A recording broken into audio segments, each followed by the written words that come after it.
Hey everyone, thank you for stopping by. Living to Do's review of Married at First Sight, Season 16, Episode 11, called Moonshine Monthiversies. So this episode, the couples have been married for 1 month and they're celebrating. So before I get started with the review, please like the video and subscribe to the channel. I would really appreciate it, and I thank you in advance. So let's get started. Let's get started with Nicole and Chris.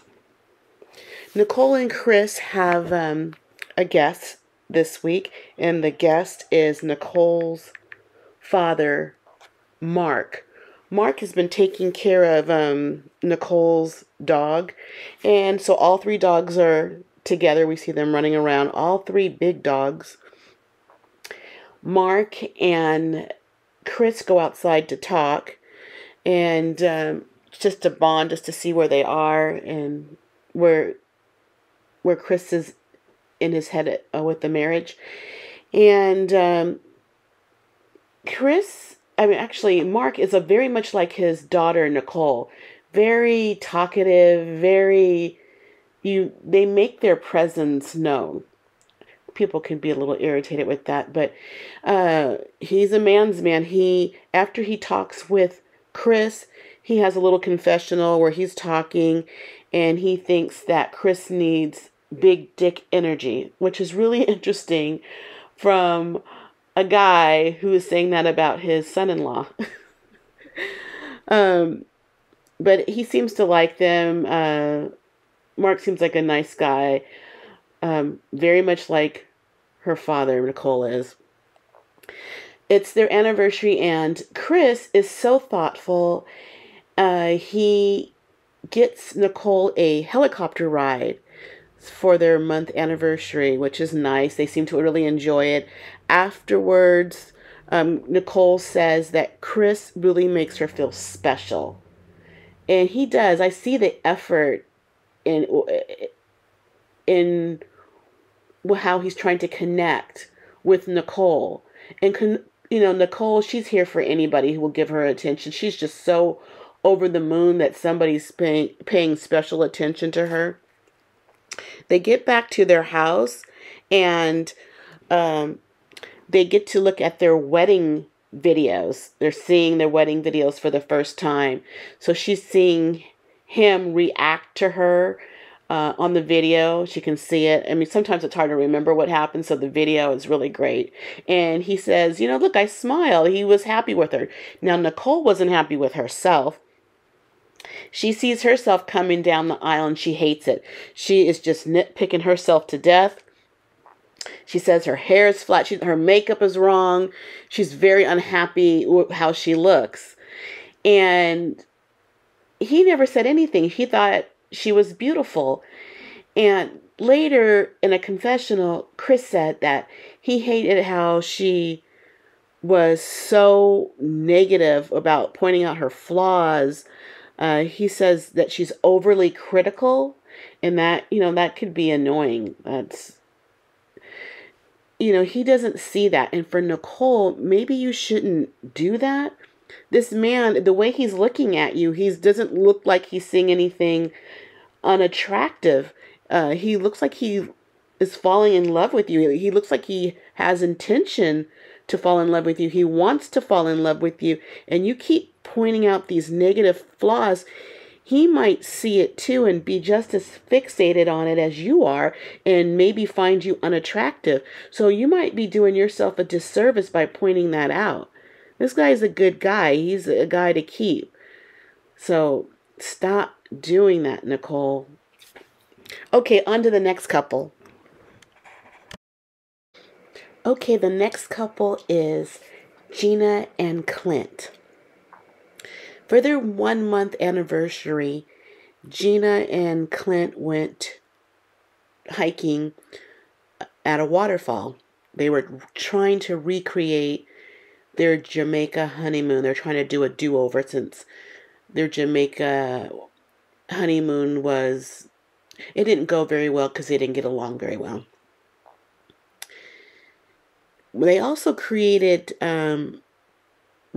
Gina also decorated their home, their apartment in Jamaica theme, um, with all the palm trees and the Jamaican colors. She did that while they ate their meal in their Jamaica decorated house. She mentions that she loves a man who's loyal, that over communicates, and has a strong sense of humor. It sounds like Clint. It sounds like she is describing Clint to a T. During their meal, Clint asked Gina what were some of her personal goals, not career goals. And Gina proceeded to say that one reason that she opened the salon was because she loves mentoring people. And I think he meant something more personal, relationship wise. So, do you think she purposely was avoiding the question? Is she just here to get along so she can get to her check? She's just being a good sport about things? I wonder about Gina. She doesn't look like she is interested in this man to be more than nothing than a friend. But, they are talking. They don't seem to be fighting. The vibe is um, just very even tone. No ups, no downs. I think she's not focusing on any type of romantic relationship. Two of the couples this week went on a double date. Chris and Nicole asked Gina and Clint out. They went on a redneck comedy tour bus ride, which is really weird. You get on this bus, and on the outside of the bus it says, "Where caviar meets collard greens." That's interesting. So you get on the bus and somebody is a comedian and they're telling you jokes while you're traveling down the street. And I just thought it was interesting that there were no black couples on the redneck comedy tour bus ride. I wonder why that was. They also went to a bar where they had moonshine, flavored moonshine shots. That looked interesting. They had like peanut butter and jelly. I forgot the other ones they had. All kinds. Oh, apple pie. I never had moonshine. Nicole liked it, but I wonder what that tastes like. While they're at their bar, they're talking about last name talk, like taking your husband's last name. And Nicole says she's not going to change her name anyway anytime soon because it's such a hassle with the passports, the Social Security administration that you have to contact, all those obstacles you have to get through to change it. And currently, she still doesn't have a Tennessee driver's license yet. And she's been there since before the pandemic. So she's been there quite a few years and she hasn't changed that yet. Clint mentioned that if they have kids, if Clint and Gina has kids or any kids he has, they're going to take his last name for sure. And Chris wants Nicole to have his last name. That's still an old tradition that we still do. So I'm glad to see that. Okay, on to the next couple. Okay, the next couple is Shaquille and Kirsten. We see Kirsten having a pedicure girls' day out with her friend Chanel. They're getting a pedicure and she's talking about Shaquille and the relationship and that she wants to connect. She wants Shaq to hold her. She wants to feel wanted. She's making it sound like he's not doing these things, like he's at fault somehow. Somebody told this girl that she was cute, and it went to her head. She acts like an airhead, and she thinks that that people should just fall at her feet. She's so confused and delusional. I don't know what game she's playing here. The man does all this for her, these very same things that she's telling her friend that she needs, like she's not getting. So it makes him seem like, he's not actively trying to pursue her. She is just frustrating. Don't like her at all. They go roller skating for their month anniversary, which was really cute. And they had a meal in the center of the rolling rink. And they have a conversation. And she's talking to him. And she says that she needs more intentional conversation. This is sending out mixed signals again. Didn't he do just that last episode? And she was acting all weird and flighty and just immature. Oh my goodness. It's like a game she's playing. She says she's letting her guard down day by day. And he has to say to her that he doesn't see it. He wants to get to know her when she's around her friends, his family, and she says she's hesitant to have Shaq around her family. And she's just peculiar to me. Just peculiar. Okay, let's go on to the next couple. Okay, the last couple is Jasmine and Ernest. We see that Ernest is meeting up with his friend Harold at a bar. Harold asked Ernest, "What base are you on?"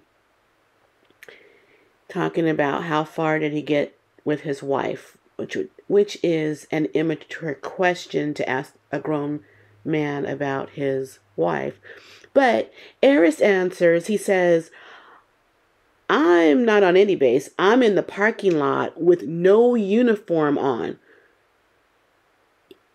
He's getting the furthest he can away from sex with his wife.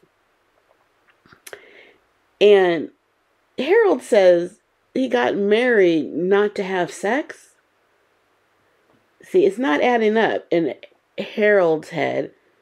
The man had a reputation before and he's not even in the game.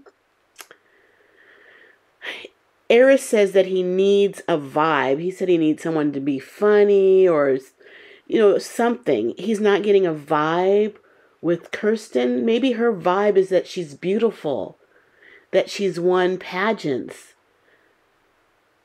That's not a vibe.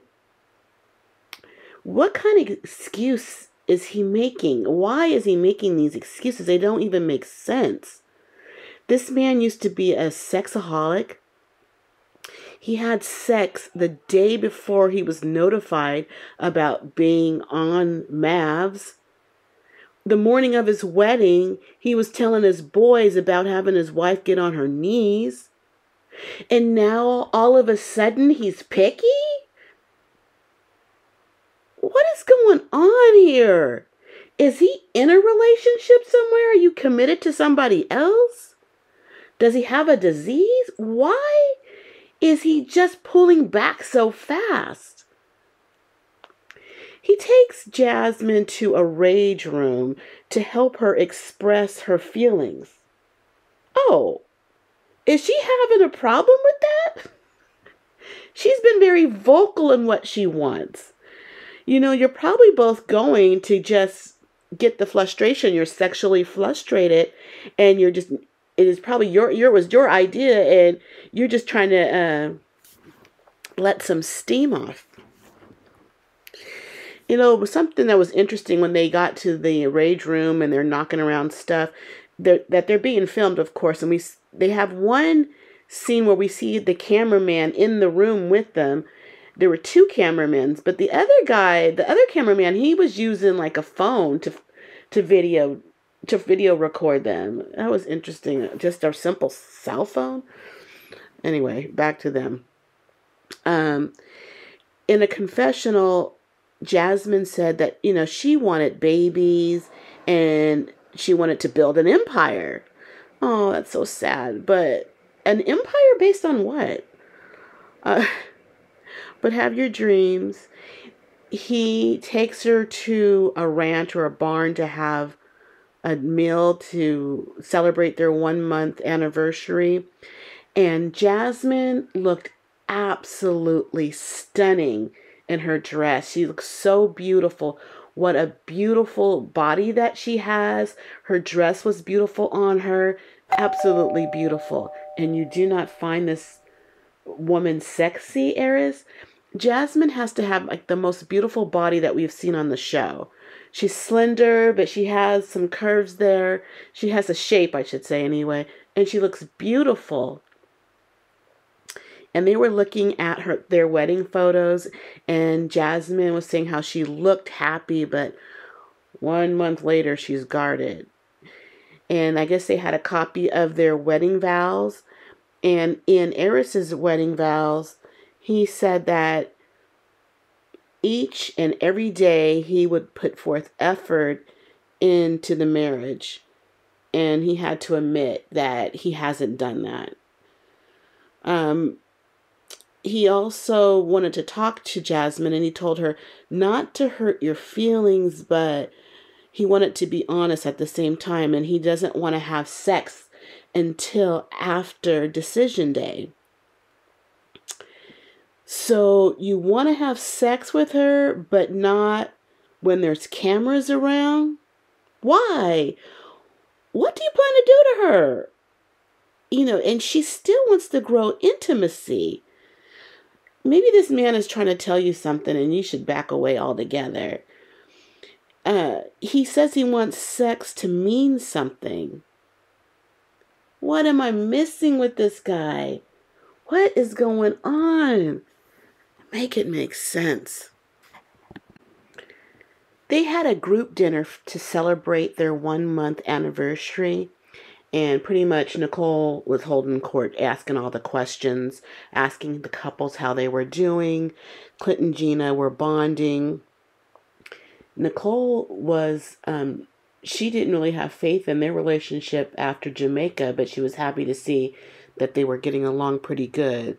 She asked about Eris and Jasmine. Jasmine, she admitted, I'm sexually attracted to him still, but he's not feeling her.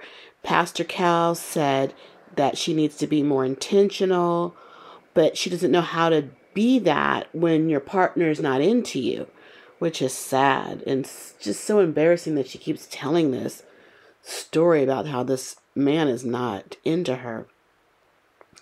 Eris, he wants to ask Nicole a question, and Chris, and wants to know how is married sex different than single sex?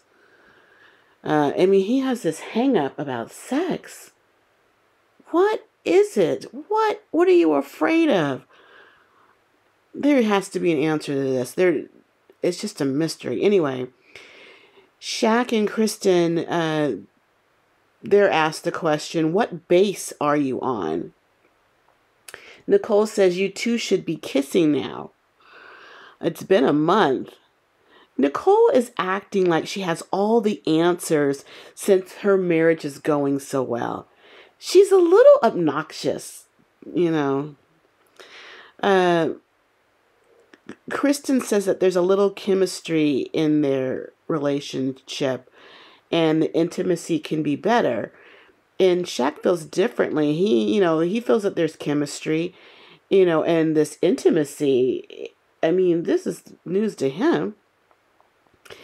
Shaq says in a confessional that his patience can run thin, meaning his patience is running thin. After the dinner, Shaq and Kirsten go back to their apartment, and Shaq told Kirsten that he felt blindsided about what she said at dinner. That why was he just hearing that first at dinner? She never communicated that to him. he wants her to communicate to him how she feels. If she wanted him to move forward, then she should have communicated just that. He said there was a point that, she didn't want him to touch her. So she's going to have to give the signs to let him know it's okay to touch me now. And then tell other people that the intimacy can be better. She's not taking him into consideration. And she's not thinking about, he's telling her it's not always going to be on your time. You left this guy out to dry all this time. He might feel differently about you, especially after you embarrass him in front of others. And are you lying to these other people? Do you really want to be intimate with him? And she's saying that they need to communicate better. This is not helping their marriage. And he told her that maybe he doesn't want to be with somebody who always has their guard up.